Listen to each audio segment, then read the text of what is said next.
ഈ ദിവസം വളരെ സ്പെഷ്യലായിട്ടുള്ള ഒരു അനുഭവം പറയട്ടെ. ഡോക്ടർ മീര അയച്ചു തന്നാണ്. മനസ്സിൽ വളരെ തട്ടിയ ഒരു അനുഭവം ഞാൻ വേഗം നിങ്ങളുമായിട്ട് വായിക്കുകയാണ്. ഹരേ ഗുരുവായൂരപ്പാ ശരണം. ആദ്യം തന്നെ ഭഗവാൻ പൊന്നു ഗുരുവായൂരപ്പൻ്റെ അനുഗ്രഹാനുഭവങ്ങൾ അനേക ലക്ഷം ഭക്തരുടെ മുന്നിൽ സദാ എത്തിച്ചിടാൻ ഭഗവാനാൽ നിയോഗിക്കപ്പെട്ട ശ്രീകാന്ത് സാറിനും കുടുംബത്തിനും എല്ലാ അനുഗ്രഹങ്ങളും ഉണ്ടാവട്ടെ എന്ന് പ്രാർത്ഥിക്കുന്നു. ഇനി എൻ്റെ 100 കൃഷ്ണാനുഭവങ്ങളിൽ ഒന്ന് ഏറ്റവും അവസാനം ഉണ്ടായിട്ടുള്ള ഒരു അനുഭവം പങ്കുവെക്കട്ടെ. ഇത് എഴുതുന്നത് ജനുവരി 8 വ്യാഴാഴ്ചയാണ്. ഇന്ന് എൻ്റെ പിറന്നാൾ കൂടിയാണ്. ത്രിമധുരത്തിൽ വരുന്ന കൃഷ്ണാനുഭവങ്ങൾ കേൾക്കുമ്പോൾ മിക്കപ്പോഴും എൻ്റെ കണ്ണുകൾ നിറഞ്ഞൊഴുകാറുണ്ട്. അപ്പോഴൊക്കെ എൻ്റെ അനുഭവങ്ങൾ കൂടി പങ്കുവച്ചാലോ എന്ന് തോന്നിയിട്ടുമുണ്ട്. ഭഗവാൻ നിശ്ചയിച്ച സമയം ഇന്നാണ് എന്ന് വിശ്വസിക്കാനാണ് എനിക്കിഷ്ടം. എൻ്റെ പിറന്നാൾ സാധാരണയായി ഞാൻ മാത്രം ഓർത്തു വയ്ക്കുന്ന ഒരു ദിവസമാണ്. മക്കളോടും ഭർത്താവിനോടും പറയാറില്ല. പറ്റുമെങ്കിൽ അടുത്തുള്ള കൃഷ്ണക്ഷേത്രത്തിൽ പോകും. വേറെ ഒരാഘോഷങ്ങളും പതിവില്ലാട്ടോ. അങ്ങനെ ഓരോന്നും കടന്നു പോകും. പക്ഷേ ഇത്തവണ എനിക്ക് എന്തോ ഭയങ്കര സങ്കടം. ഞാൻ എൻ്റെ കൂടെ 29 വർഷമായി കൊണ്ടു നടക്കുന്ന എൻ്റെ എല്ലാ സന്തോഷങ്ങളും സങ്കടങ്ങളും പങ്കുവെക്കുന്ന എൻ്റെ ചതുർബാഹുവായ ഗുരുവായൂരപ്പൻ്റെ ഫോട്ടോയ്ക്ക് മുന്നിൽ നിന്ന് എനിക്ക് ഇത്തവണ ഒരു പിറന്നാൾ സമ്മാനം തരുമോ എന്ന് ചോദിച്ചു. എനിക്ക് എൻ്റെ ഭഗവാനല്ലാതെ വേറെ ആരുമില്ല. ഒരു മഞ്ചാടിക്കൊരു ആയാലും മതി. ചോദിച്ചു നിൽക്കുന്നതിനിടെ എൻ്റെ കണ്ണുകൾ നിറഞ്ഞു. പിന്നെ ഞാൻ അതൊക്കെ മറന്നുട്ടോ. എൻ്റെ സ്ഥിരം ജോലികളിൽ മുഴുകി.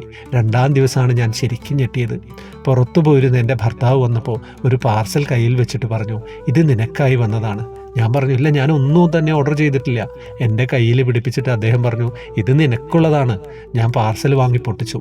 തുറന്നു കണ്ടപ്പോൾ എൻ്റെ കണ്ണുകൾ നിറഞ്ഞൊഴുകി. ഒരു ശബ്ദം പോലും പുറത്തു വന്നില്ല. ഒരു ഡയറിയാണ്. എങ്കിലും എൻ്റെ കൃഷ്ണ സ്റ്റോറിൽ നിന്ന് എനിക്ക് കിട്ടിയ അമൂല്യമായ സമ്മാനം. എൻ്റെ ഹസ്ബൻഡ് ഓർഡർ ചെയ്ത് വന്നതായിരുന്നു അത്.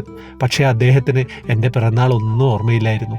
ഭഗവാനോട് പ്രാർത്ഥിക്കുമ്പോഴും ഞാൻ മാത്രമായിരുന്നു, വേറെ ആരോടും ഷെയർ ചെയ്യാത്ത ഒരാഗ്രഹം.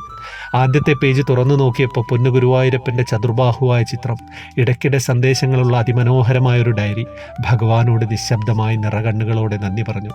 ആദ്യമായി ചോദിച്ച പിറന്നാൾ സമ്മാനം എനിക്ക് എത്തിച്ച ഭഗവാനോട് എന്ത് പറഞ്ഞാലാണ് തീരുക? ഈ അനുഭവം എഴുതുന്നതും ആ ഡയറിയിലാണ്.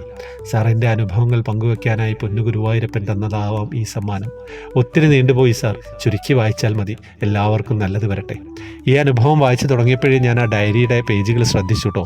എങ്കിലും എൻ്റെ കൃഷ്ണ ഡിവോട്ടി സ്റ്റോറിൽ നിന്നാണെന്ന് മനസ്സിലായി. പക്ഷേ അതിനു പിന്നിൽ ഇങ്ങനെ ഒരു മനോഹരമായ അനുഭവം ഉണ്ടാവുമെന്ന് ഒരിക്കലും പ്രതീക്ഷയില്ല.